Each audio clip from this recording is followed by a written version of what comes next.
Even the best drills in the world stop working, or swimmers simply don't create the change that we're looking for. In either case, we need a solution to help swimmers continue to learn so that they can continue to improve. Hi everyone, Andrew here, helping you help your swimmers get faster. Drills can be a powerful way to help swimmers improve their skills, but if drills aren't progressed and drills aren't challenged, swimmers won't continue to get better. We have to find ways to continue to push them so that they can continue to learn. And while stroke counts are typically reserved for full stroke swimming, there's no reason that they can't be used for drills. And as it turns out, it's a really effective way to help swimmers improve. Let's check it out. As I'm sure you've experienced, drills can get stuck. The same old thing leads to the same old thing. Doing the same drill in the same way over and over and over again often leads to things going stale. Swimmers get bored, they stop engaging, they stop learning. And when swimmers don't continue to learn, they don't continue to improve. And even if drills don't go stale, if we want improved skills, drills have to be performed at a higher and higher level.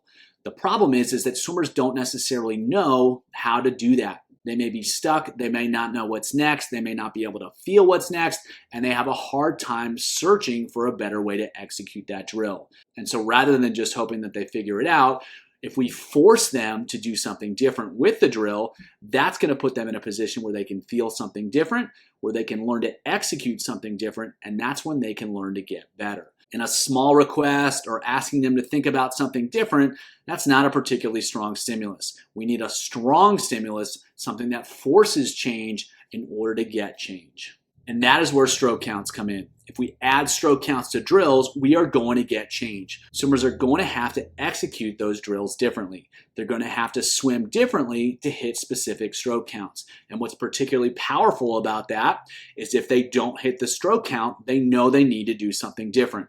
They either need to exaggerate what they were doing, they need to do less of what they were doing, they need to do more of what they were doing, or they need to do something totally different. And because it's objective, they can't argue about it. Because it's concrete, it is what it is. And because it's immediate, they know right away whether the strategy they're using is an effective one.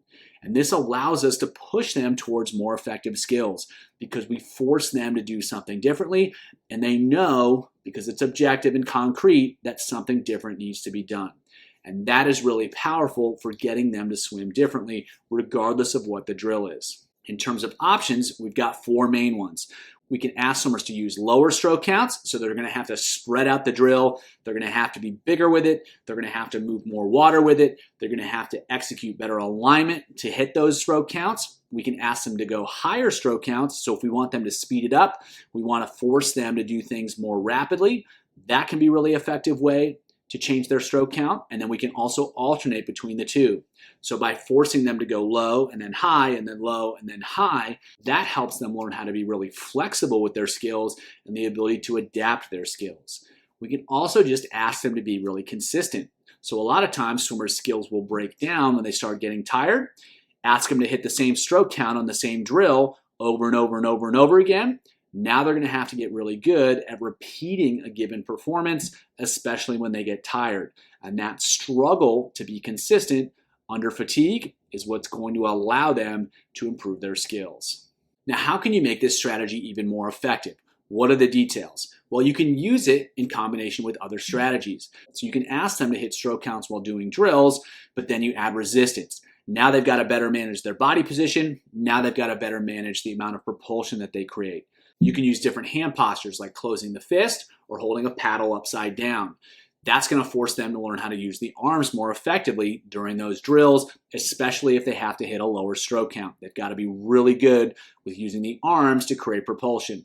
You could add different training aids that are also going to influence how the drill is performed, and then you'll challenge them to perform the drill more effectively by adding a stroke count. You can use drills and stroke counts in any context, whether they're going fast with speed work, they're going longer with endurance work, or they're doing race efforts where there's lots of fatigue.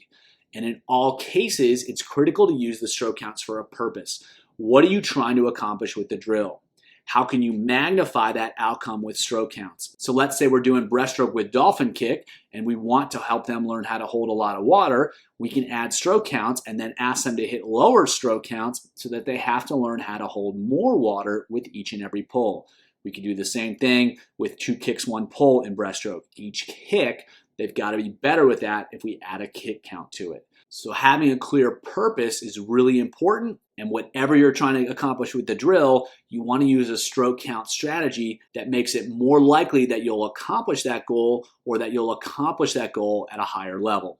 So this is a speed set working on freestyle timing, and we're going to use drills and stroke counts to help swimmers improve. They're going to go 3 rounds through, 225s underwater recovery. They are as fast as possible with 12 strokes per lap.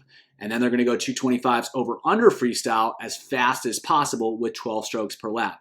Now 12 is a relatively arbitrary number. I don't know what would be appropriate for your swimmers. The idea here is that the stroke count is relatively low. Then they're going to go 25 freestyle as fast as possible with 12 strokes, and then they're going to go 25 freestyle fast. And so the idea is that we're taking the drill, we're asking swimmers to go fast with it, but we're limiting how many strokes they can take so that they've got to be really efficient, they've got to lock in the timing, and they've got to make it happen.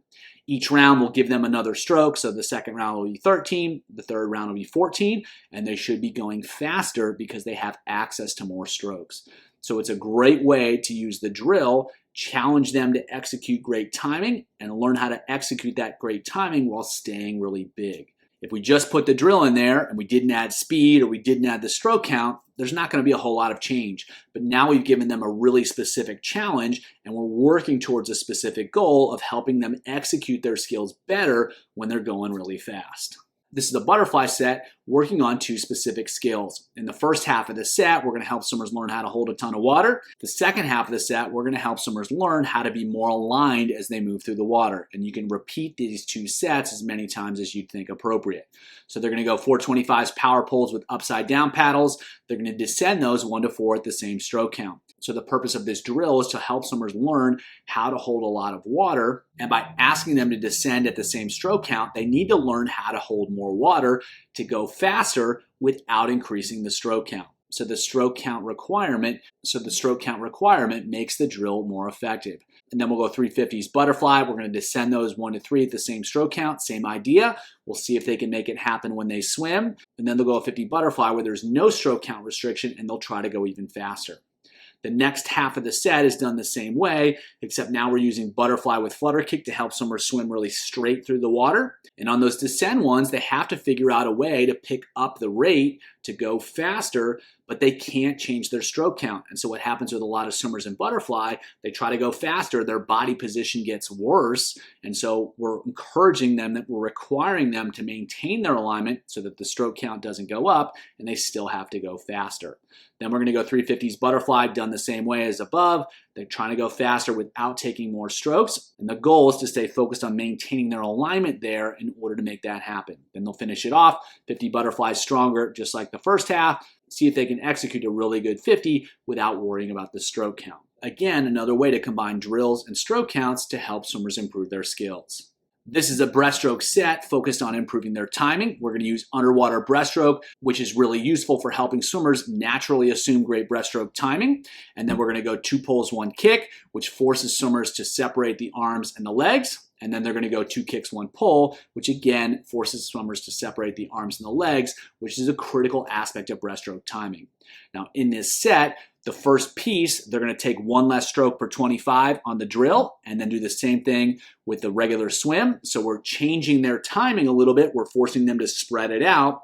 And then we're going to add a stroke, and that's going to compress their timing, and they have to learn how to manage that efficiently. So rather than just doing the drill and allowing swimmers to feel it, we're putting them in a situation where they have to create change, they have to do something different, and that's going to allow them to learn a whole lot more about timing rather than just swimming back and forth, executing the drill. They've got to learn how to manage the drill, how to get more length with it, how to compress it and make it happen faster, and then they get the chance throughout the set to apply those skills to breaststroke swimming itself.